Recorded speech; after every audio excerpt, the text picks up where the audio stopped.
Hello and welcome to Pastoral Ministry. I'm Dr. Mewborn, and today we're looking at the topic, Leaving Well. It's good to be with you. Let's begin our study. I want to start by looking at this slide.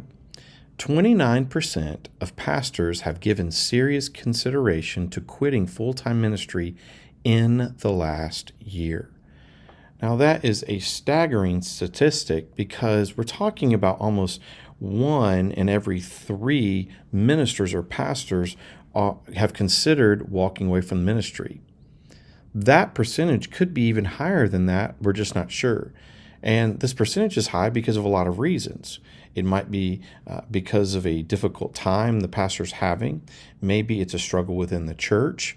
Maybe there is a family issue going on. Whatever it might be, people are thinking that the grass is greener on the other side. And I've heard it said before, the grass is greener on this other side because they have a lot more green spray paint, and that's all it is. And I think there's something to say about that because we always think that another position is more appealing or it's better than what I'm going through. But what we need to consider is our calling and making sure that we are where God has called us to be. And so even though this statistic is rather high, it's important for us to look at what does it mean. And if God is transitioning a person from one ministry to the next, well, then how should they do that? Or do they have valid reasons for leaving the church that they're at? And so we're going to look at those things today throughout this study. Now, when we talk about pastors who left the pastorate before the age of 65, what are some of the reasons that they gave? Well, here's some statistics given to us by Lifeway Research. And these answers are, it begins with the top one, 40% of folks said there was a change in calling. They felt that there was a change in what they were supposed to be doing. Number 2, conflict in the church led them to make a decision to transition out. Burnout is another one, that's 19%. Personal finances, there was not enough money, so they had to go and provide for their families. And then family issues in general. But these are the top 5 answers why people were leaving the pastorate. And so as Lifeway does their research on this, it's important to note that a lot of folks were questioning a calling to a certain ministry. And I think that's somewhat unnerving because if we're not careful, some people are feeling led into ministerial positions and they may not even have a true calling on their lives. And instead, they're a strong leader or they're influential, but they don't have a true calling. I'll say this, sometimes in ministry, the only thing that keeps you going day after day is not how well things are going. It's not how much you're getting paid in the ministry. It's not how many friends you have or how many you don't have for that matter. It's not any of those reasons. You're holding on to your ministry position because of a calling on your life. And that's what you're doing. And so I think this is important when we think about why pastors left the pastorate before the age of 65. I thought that was kind of an interesting statistic to look at as well. Here's another thing I want to just kind of put out there on the front end. Ministry challenges by pastors who have considered quitting. The first one is, and the main one, the immense stress of the job. I think that is the largest one because it is overwhelming to not only carry the burdens personally of your own life, but to carry the burdens of many people, many families, and trying to navigate through that while possibly being married, while possibly having children. And how do you handle all the struggles of life? And not just yours, but those around you. And when we talk about the role of a shepherd or a pastor or an overseer, they're a person who will have to endure a lot, but God gives them supernatural strength to do it, but it's overwhelming at times. And so Many people will consider quitting because of the stress of the job. I'm not going to go through all of these, but I think they're important to look at. The next one, I feel lonely and isolated. The next one, current political divisions. I am unhappy with the effect this role has had on my family. I'm not optimistic about the future of my church. My vision for the church conflicts with the church's direction. My church is steadily declining. I'm not satisfied with my job, and so on. And there's a lot of reasons why people leave their church. Not necessarily leaving the ministry, but why they consider leaving or maybe go on to leave the church. And so the important part of all this is making sure that we know that we're in the middle of God's will, whatever that is. If it's in a certain church and it doesn't seem like it's seeing a lot of growth at a time, well, what's the reason for that? And start evaluating and trying to understand those things. But if you are right with the Lord and you are right where you're supposed to be, my friend, that we don't need to make any changes. We need to continue to do the work that God has called us to. Some of my greatest friends in the ministry, some of my favorite pastors are in towns that are seeing a decrease in population. The town is shrinking. A lot of business has moved out of the area, and now they're seeing the area is shrinking, and a lot of the population is just older. And so the churches are not growing in those areas. Instead, a lot of churches are seeing decline. Well, what has always been encouraging to me is that there are folks that have just stayed in and done the ministry. And I think if God has called them to do that and they're doing what God's called them to do, well, then they're right with the Lord. And I would encourage them to stay in that. But if God is saying, no, I have a plan for you, I have somewhere else for you to go, I have another ministry for you to be a part of, then they should also consider leaving, pray about leaving, and definitely obey the Lord as He's calling them elsewhere. So I think there's some things to look at. Now, as we kind of get started, or get further into this study, I want to look at the false indicators or false indications that it's time to resign. Jerry Phillips created a great list of this because sometimes we think that if this happens, it's time to go. It's time for us to submit our resignation. But that may not be necessarily true. The first one he says is the call. Just because a pastor search team calls you for an interview does not mean that it is God's will for you to leave your church. Just because someone calls or just because someone reaches out to you doesn't mean it's time for you to leave. We don't always know why those calls come in. You might get a lot of calls. You may not get many at all. But just because a call comes in doesn't mean it's time for you to go. The next thing is conflict. Church conflict does not merit the pastor's exit, nor does it justify it. It might lead to that, and it might be the reason for it, but it doesn't.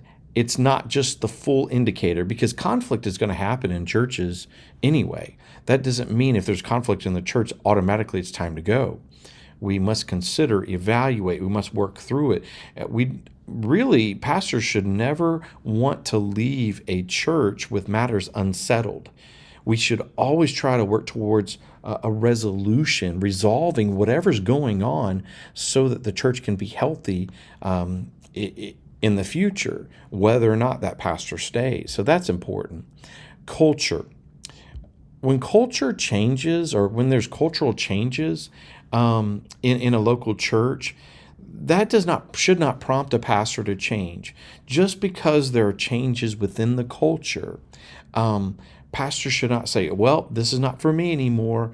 This does not fit what my calling is. Things are different than when I came here 10 years ago. That should not prompt anybody to leave. That should not cause that. It should be deeper than that. So these are false indicators. Here's some more. Confusion. Change within a church often brings disruption to the status quo. We know that. Whether a church experiences growth or decline, change is inevitable. Change should not prompt a pastor to leave the church. Just because there's change and just because it seems like there might be some confusion going on and what are we doing and how do we handle this, that doesn't mean it's time for the pastor to go. The cares of life. Pastors are some of the worst victims of stress, as we've kind of already talked about in the statistics. They carry the burdens of so many people. Stress often leads to doubt and depression. Pastors must learn to manage the stress and strain of life, or they will begin to question their role as pastor. This is so true that if we don't take care of ourselves, we're going to fall victim to stress and the strain of life. I remember after I'd become a pastor, after I took on my first position as a pastor of a senior pastor of a church, I went to the doctor not long after that, and he asked me. He says, "Well, I see here in your chart that you're a pastor. You're a minister of the gospel." And he said, "I'm going to speak to you in very strong terms because the most unhealthy people that come into the doctor's office to see me are usually pastors.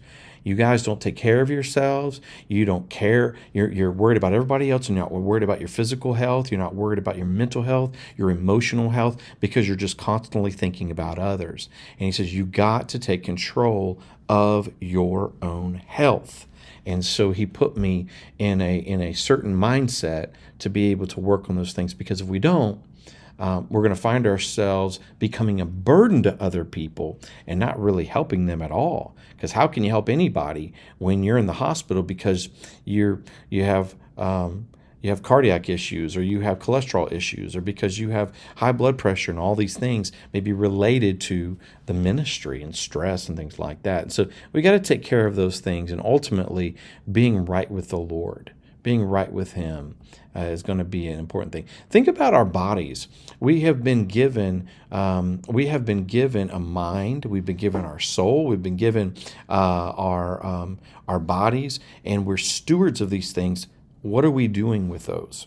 Are we taking care of them as the Lord was having to take care of those, or are we messing up the stewardship side of all of that? So something to think about. Now, when should a pastor consider resigning from a church? Now, these are just some thoughts, and I want to give you these because I think these are signs that a person should look at and really consider. Should I transition out of my role? Should I leave the church? So look at these with me. Number one, God has called him to another ministry. If God calls, it's time to go. Number two, he disqualifies himself from the ministry based on 1 Timothy 3 and Titus chapter 1. Has he done something immoral, illegal, something that's out of bounds, that is disqualifying to him as a minister? Number three, his family is limited from true worship. And what I mean by that is that there is there's a pressure to only do things a certain way. And if you don't do them a certain way, then people won't let you worship in that church. I've seen this happen with a lot of pastors. I see it happen with music ministries. Maybe the church is trying to become more blended in their worship style, and certain folks won't have that, and they try to crush the heart of the pastor. They try to crush the heart of the pastor, maybe into bringing different ethnicities into the church and ministering to different folks. And the church just tries to destroy that and limits them from doing that. Maybe the pastor has a vision for doing something new in the church, and the church says, "No, we will never do that. That's not who we are. God is not in that." I remember when I was pastoring, my first pastorate, I remember receiving some strong advice from a deacon in the church. And it was very hard advice for me to receive because I thought God was in something. I felt like the Lord was leading in something. And so I brought it to the deacons. I said, "I feel that we need to move forward with this." And the deacon, in a deacon's meeting, the chairperson of the deacons said this. He said, "If we do that, you're letting Satan into the church." And I said, "Satan into the church?" We were talking about children's church and youth ministry things and things like that. He said, "If you do that, you're letting Satan into the church." And I questioned him on all those things, and then come to find out that the church wasn't completely convinced that we needed to go a certain direction with student ministry and children's ministry, just going a certain direction with it. And so we put that on the back burner. We didn't push forward with that. I didn't push that, but it was something that I saw that that he was leading in, and he didn't want to move forward with that. Well, I really questioned, is this where I should be? Well, the Lord kept me at that church, and over time, we saw an opening to be able to do ministry the way that really worked for our community, worked for the church, and it just blessed everyone. It was a really special time. And so that was something I think it's important. But if you have people in the church that are limiting you from true worship, or even casting vision, and them coming under your leadership, there might be something wrong there, and you might need to consider resigning from that church. Number 4, his family has been devastated by the harmful attacks of church members. When the church or church members just attack family members, and it's relentless, they won't let go, and they're harsh, and it's causing your family to question being there, I think it might be time to either try to work through that and bring a resolution as much as possible. But if it will not let up, it might be time to consider resigning from the church, because they're not wanting to be led, they're wanting to attack. And so something to think about there. Number 5, he has lost the support of the church. It's kind of what we're talking about, but he has lost the support of the church. The church just isn't coming behind the pastor, so that might be a good time to consider resigning. Number 6, he resents his ministry position and the people within it. I think this is something important to think about, because pastors sometimes start resenting their ministry that they're actually in, the church that they're in. Sometimes they'll start resenting the people, and they won't love the people like they once did. If that begins to happen, then there either needs to be a sabbatical, some time away, some time of reflection, or the pastor might need to consider resigning from the church. Number 7, he realizes he is not saved or called to the ministry. That's time to resign. That is the time to move on and get somebody in there who knows the Lord. And so some things to think about there, okay? So when should a pastor consider resigning from a church? These are some times. There's many others, but these are some things that you could definitely consider. Okay, when you know it's time to resign, leave well. This is so important. We need to be nice. We need to be honest. We need to be helpful, and we need to be a blessing as much as we possibly can. And if it's a healthy church and it's a healthy pastorate, you're going to be able to do all these kinds of things.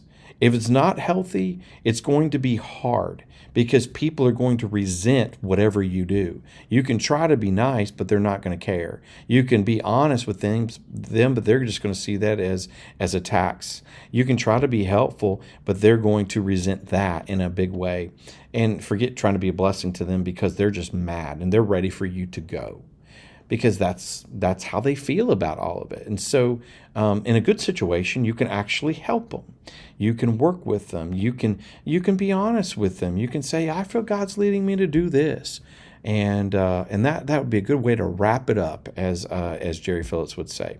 Now, if you are resigning, I believe strongly that you should write a good resignation letter. You should write a letter that can be a blessing to them. Of course, it's going to be informative, but it's going to be a blessing to them, because you have been blessed by your time there. You have been able to minister using your gifts, but they also have ministered to you as well. So here's some thoughts here given to us by Indeed, of all places. Use the appropriate salutation. Express your intent to leave the church. Number 3, provide reasons for your departure. It's important that people know why you are leaving. They need to know why. It's important. Don't leave doubt in that. You don't have to be specific. You don't have to have all the details. You just want to give them the reason why you were leaving the church. Be honest with that. Express your gratitude to them. Tell them thank you for the opportunity to be their pastor. offer your assistance. Is there anything I can do? Any way I can help you as I am making my exit here? And then include a sign off. It's so important for us when we resign from a position in the ministry that we do it in such a way with grace and kindness, generosity. We do it in such a way where people know that they're loved and they're receiving the gratitude that they deserve. And so now, if it's a pretty bad situation, you can still use this template, if you will, but you're going to have to be careful at providing the reasons for your departure, because you should not just call out people in this moment, individuals, things like that. What you need to do is you need to say, hey, the Lord is directing us a different path. It's much easier to do this if you have a ministry to go to. But if you don't have a ministry to go to, people are going to really question, were things that bad while you were here? Why are you doing what you're doing? So something to think about there. Now, something I want to talk about that is not easy to talk about, but it's surviving forced termination. This is when a pastor is fired. So if you hear the word preacher, you're fired, you know that you're in a bad situation. You've probably done something you shouldn't do, or the church has done something they shouldn't do. And they're doing something they shouldn't be doing. But when it comes to the point that you're terminated from a position, how do you work through that time period? Because shock and disbelief will set in at first. Being fired is something that will rip your heart in two. It will break your heart in two. It will do that because the ministry is not just a job, it's personal. And so when someone tells you that we don't want you here anymore, what they're saying is, we don't want your work ethic, we don't want your ability, we don't want you, we don't want your teaching, we don't want any part of you here. We want you gone. Okay? So if it gets to that point, you're feeling something there that's almost like an out-of-body experience of saying, wow, this is personal, and it will hurt deeply. And so how do you work through that? Well, you got to reboot, okay? And I love this. Jerry Phillips really works through this. Control the wave of emotions. You can imagine that the emotions will start taking over in your life. You'll get to the point of doubts, maybe depression. You'll get to anger. You'll kind of work through all those things. And these emotions will either get you to a point where you are just hurting and you become anxious, or you get angry, you sin, whatever it is. But if you don't control the emotions, you'll find yourself living in sin. And so I've heard it once said before by a great pastor. He said, emotions make wonderful slaves, but terrible masters. You can't let the emotions control you and master you. Reinforce. Now, this is something that I think needs to come pretty quickly. So when you're controlling those emotions, you then need to reinforce, hold firmly to your faith, and set a godly example for your family. Because if you're married and if you have kids, they need to see, even though you were fired, they need to see you living the life of Christ. They need to have an example to follow. And so hold firmly to your faith and set the example that you need to set. The next thing is reflect. Take the time to consider why you were terminated. Take the time to consider why you were terminated. Why was I let go? What happened? What am I missing here? Re-examine. Examine your relationship with God and His calling on your life. And I think sometimes these go hand in hand, but I like what Dr. Phillips is saying here. He's saying reflect first. Take that time to consider why you were let go. Understand that. But the re-examining is kind of understanding your relationship with God, re-examining that, and then what is that calling on your life? Is that calling still there? Well, if it's there, then I can live confident in that and look forward to what God's going to call me to next. That leads us to the next thing, restructure. Take action toward providing for your family while drawing closer to God. When you've been fired, a lot of times it's not easy just to get into another ministry position. Some churches can take months to fill a new position. They have to go through all the interviews. They have to go through all the resumes, interviews. They have to hear preaching. They have to do all that just to see if you're a good fit for the future. And so this might take some time. So if it takes some time, what you need to do is you need to find a way to provide for your family. Think of the financial burden that you're going to have on you. Think of the health insurance that's going to be needed during this time. How do you buy groceries? You're going to have to find a job quickly, get in there and take care of those things. Re-engage. Volunteer your time and service in a church. Join a church. You need a place of worship. And so these are some things that Dr. Phillips says to do. I think they're great. And then restart.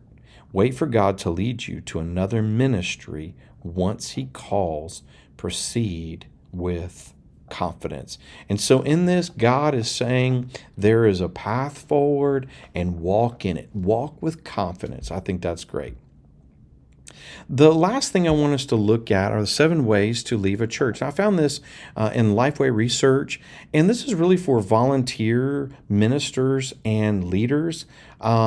These are people who are serving in ministerial type of roles or leadership type of roles in the church, but how do you leave when you're in that role? Let's say you're not the senior pastor. Let's say you're not even a paid staff member or full-time staff member or anything like that, but you're volunteering your time and you're ministering in a certain area. There are a lot of churches that are leaning on this style more so. They're leaning on this type of structure within the church. And so it's something to think about.